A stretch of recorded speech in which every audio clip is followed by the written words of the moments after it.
নারায়ণগঞ্জের রূপগঞ্জে রবিনটেক্স গার্মেন্টস নামে একটি পোশাক কারখানায় শ্রমিক অসন্তোষের জেরে বিক্ষোভ করেছে শ্রমিকরা। এর মধ্যে তারা আগুন জ্বালিয়ে সড়ক অবরোধ করে রেখেছে। আইনশৃঙ্খলা বাহিনীর সাথে শ্রমিকদের ধাওয়া পাল্টা ধাওয়া, সেনা সদস্য, পুলিশ, শ্রমিক সহ আহত হয়েছে 50 জন। আন্দোলনরত শ্রমিকরা জানান, বেতন ভাতা ও ঈদ বোনাস না দিয়ে ঈদে ছুটি ঘোষণা করে রবিনটেক্স গার্মেন্টস কর্তৃপক্ষ। ছুটি শেষে গত 8ই এপ্রিল তারা কাজে যোগ দেওয়ার পর জানতে পারে 120 জন শ্রমিককে বিনা নোটিশে ছাঁটাই করা হয়েছে। এর প্রতিবাদে তারা কারখানার ভিতরে বিক্ষোভ করে। বুধবার সকালেও তারা কারখানার সামনে বিক্ষোভ করতে থাকে। বেলা 12টার দিকে শ্রমিকরা উত্তেজিত হয়ে উঠলে সেনাবাহিনী ও পুলিশ তাদের বাধা দেয়। এ সময় উভয় পক্ষের মধ্যে ধাওয়া পাল্টা ধাওয়া হয়। এক পর্যায়ে ক্ষুব্ধ শ্রমিকরা কারখানা থেকে বের হয়ে ঢাকা সিলেট মহাসড়ক অবরোধ করে সড়কের বিভিন্ন স্থানে আগুন ধরিয়ে দেয়। এ সময় আইনশৃঙ্খলা বাহিনীর সাথে শ্রমিকদের দফায় দফায় সংঘর্ষ হয়। এ ঘটনায় 6 শ্রমিককে আটক করেছে পুলিশ। এদিকে শ্রমিক অসন্তোষের কারণে ঢাকা সিলেট মহাসড়কের উভয় দীর্ঘ যানজটের সৃষ্টি হয়। এখনও পর্যন্ত ওই এলাকায় উত্তেজনা রয়েছে। হুট করে ঈদের ছুটির দিন আমাদেরকে 120 জন লোক ছাঁটাই করছে, কিন্তু কেন ছাঁটাই করছে এটা আমাদেরকে বলা হয় নাই। আমার ওয়াইফ, আমি এক ফ্লোরে কাজ করি, আমার ওয়াইফে ফ্লোরে কাজ করে, আমি কুজে গেছি, ঠিক আছে, কুজে কেন গেছি এই কারণে আমার অযথা মারছে। হঠাৎ করে ওরা পিছন থেকে এসে আমাদের ধাক্কা ধাক্কি আমরা ফিরাইতে গেছি, আমাদের এই যে মাথা পাশায় বাড়ি দিয়ে আরো 2 জন আমাদের চোখের সামনে মেরে ফেলেছে। আমাদের প্রচুর বাইরে বেরিয়েছে। আমরা তো সেনাবাহিনীতে আমরা নির্ভর দেশ, সেনাবাহিনী আমাদের পক্ষে থাকবে। ওরা আমাদের সাথে না থাকে, ওরা আমগর উপরে অত্যাচার করতেছে। ওরা আমরা সাথে থাকবো, ওরা দেশে রক্ষা করবো।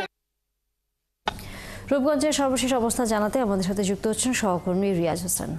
রিয়াজ, পরিস্থিতি এখন শান্ত হয়েছে কিনা এবং এখন সেই মুহূর্তে কি দেখছেন? শ্রমিকরা কোনো ধরনের বক্তব্য দিয়েছে কিনা এবং গার্মেন্টস কর্তৃপক্ষের সাথে কথা বলবার সুযোগ হয়েছে কিনা আপনার?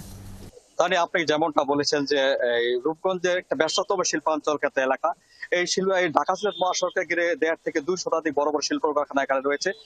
আর এই ঈদকে কেন্দ্র করে ঈদের ছুটির দিন, ছুটির সময় কিন্তু রূপগঞ্জের রবিনটেক্স নামে একটি গার্মেন্টস ছুটি, শ্রমিকদের যখন ছুটি দেওয়া তখন কিন্তু তাদের বেতন ভাতা এবং তাদের যে ঈদ বোনাস সেটা না দিয়ে কিন্তু ছুটি তাদেরকে ঈদের ছুটি দেওয়া হয়। এবং পরবর্তীতে তারা যখন 8 এপ্রিল তারা গার্মেন্টস আসে, এখানে এসে তারা দেখতে পারে যে তাদের 120 জন শ্রমিককে বিনা নোটিশে ছাঁটাই করা হয়েছে। সেটাই তারা মালিক পক্ষের সাথে বারবার তারা কথা বলে চেষ্টা করেছে। তো মালিক পক্ষ এই বিষয়ে তারা কর্ণপাত না করে তারা দফায় দফায় গার্মেন্টস বিরুদ্ধে তারা বিক্ষোভ করছে। তবে আজকে বেলা 12টার দিকে কিন্তু শ্রমিকরা উত্তেজিত হলে আইন শৃঙ্খলা বাহিনীর সদস্য তাদেরকে পরিস্থিতি স্বাভাবিক করার জন্য চেষ্টা করেছিল, কিন্তু তারা উত্তেজিত হয়ে তাদের সাথে হাতাহাতি ঘটনা ঘটে। তারা পরবর্তীতে তারা ঢাকা সিলেট মহাসড়ক তারা অবরোধ করে দফায় তারা বিক্ষোভ করে এবং পুলিশ সেনা কর্মকর্তা সহ এবং বেশ কয়েকজন তারা হামলা চালিয়ে তারা আহত করে। পরবর্তী উপজেলা নির্বাহী কর্মকর্তা, অতিরিক্ত পুলিশ এবং র্যাব সদস্যরা এখানে এসে বিকেল 3:15টার দিকে তারা পরিস্থিতি নিয়ন্ত্রণ করে এবং সড়কে যান চলাচল স্বাভাবিক করে। এবং উপজেলা নির্বাহী কর্মকর্তার সাথে আমি কথা বলে জানতে পেরেছি যে ওনারা মালিক কর্তৃপক্ষের সাথে কথা বলছে। তারা একটা প্রস্তাব দিয়েছে যাতে করে আগামী 3 দিন যেন কারখানা বন্ধ থাকে এবং কারখানার যে সমস্যাগুলো আছে শ্রমিকদের সাথে তারা দফায় কথা বলে এবং মালিক পক্ষের সাথে কথা বলে যেন দ্রুত সমস্যা সমাধান করতে পারে সে ব্যাপারে তারা একটা প্রস্তাব রেখেছে। সেটাও মালিক পক্ষ তারা বিবেচনা রেখেছে বলে আমাদেরকে জানিয়েছে। পরবর্তীতে আমরা একটা কথা জানতে পেরেছি, তারা এই মালিক পক্ষ সেনাবাহিনী, পুলিশ কর্মকর্তার সাথে তারা আলোচনায় বসেছে। তারা পরবর্তীতে আমাদেরকে জানাবে যে আসলে তারা সমস্যা কতটুকু সমাধান করতে পেরেছে এবং কবে নাগাদ কারখানা পুনরায় চালু হবে। তা নিয়ে এই ছিল আমার কাছে সর্বশেষ। ধন্যবাদ রিয়াজ হোসেন। নিশ্চয়ই আমরা ফিরবো আবারও।